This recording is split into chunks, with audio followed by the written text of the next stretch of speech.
Good morning, everyone. I just want to make a quick video about RebeccaWood.com. She is the author, and if just want to express my immense gratitude to her. I've referenced her book, The Encyclopedia of Whole Foods, for probably over 20 years.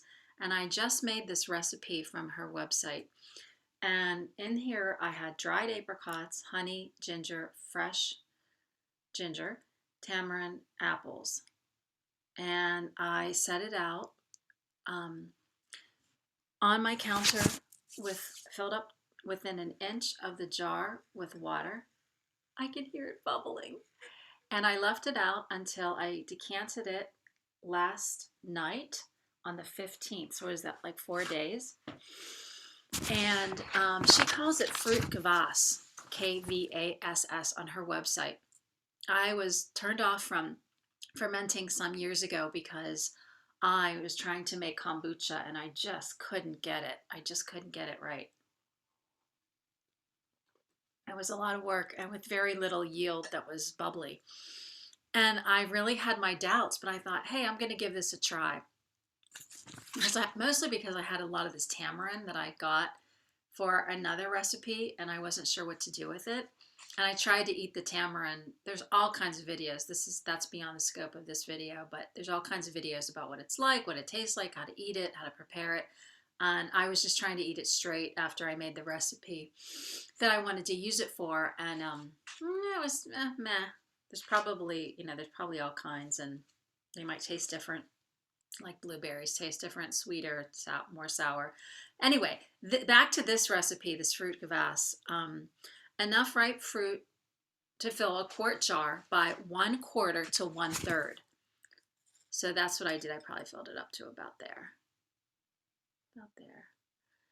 Pour water almost to fill the jar. On her website, she has pictures, everything. I'm so excited that I didn't want to let any more time go by without showing this to you. Add 1 tablespoon of unpasteurized honey. Several thin ginger slices or other seasonings are optional. And then she gives you specific directions about other things that you can add. And what I did is I just printed out, I know I have really large print, but I kept this near the directions that I wanted to access. I copied them and I put them near my fermenting bottle. And it tells you to, you tightly cover the jar. So let me go back. Here's the recipe. Enough ripe fruit to fill a quart jar by 1/4 to 1/3. Pure water to almost fill the jar. 1 tablespoon unpasteurized honey. I'm really not sure if my honey was unpasteurized looking back, but whatever I did, it worked. Several thin ginger slices or other seasonings are optional. Place the fruit, honey, and seasonings in a quart jar. Add enough water to fill all but the top inch of the jar. This critical headroom safely allows pressure to build. There's no need to stir in the honey. It will dissolve. Tightly cover the jar. Set it on your countertop and give it a shake 2 or 3 times a day to prevent undesirable bacteria from forming on the surface.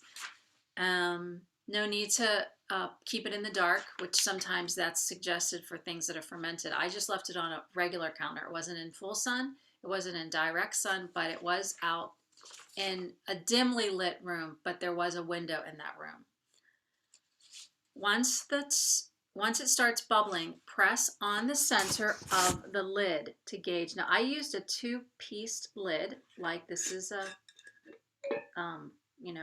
mason jar kind of thing, ball jar.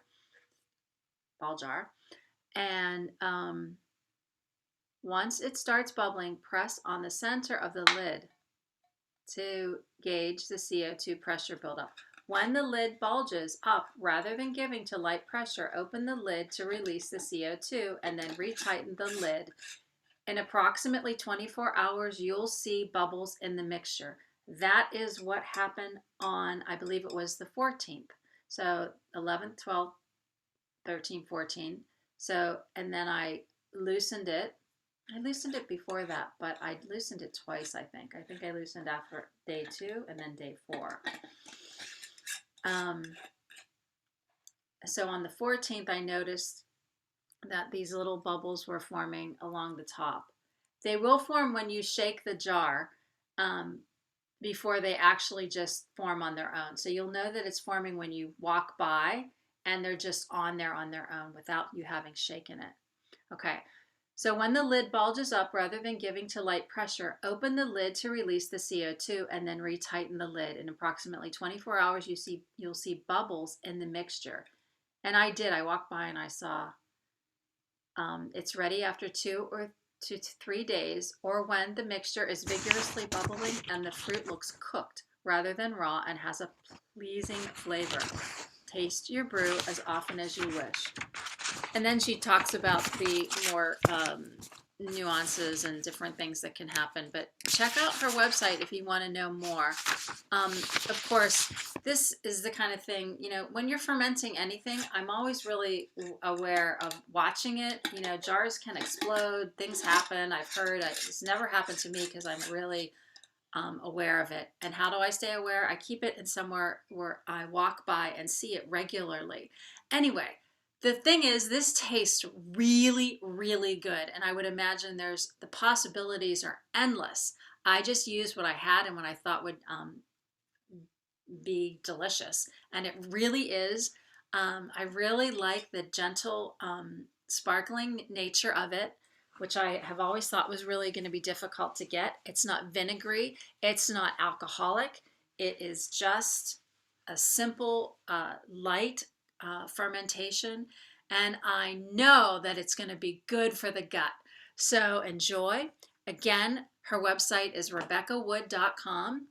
No affiliation, just here on Bead Happy. Just pass it along, some information that I hope you can use and enjoy and that nourishes you and your body and your health.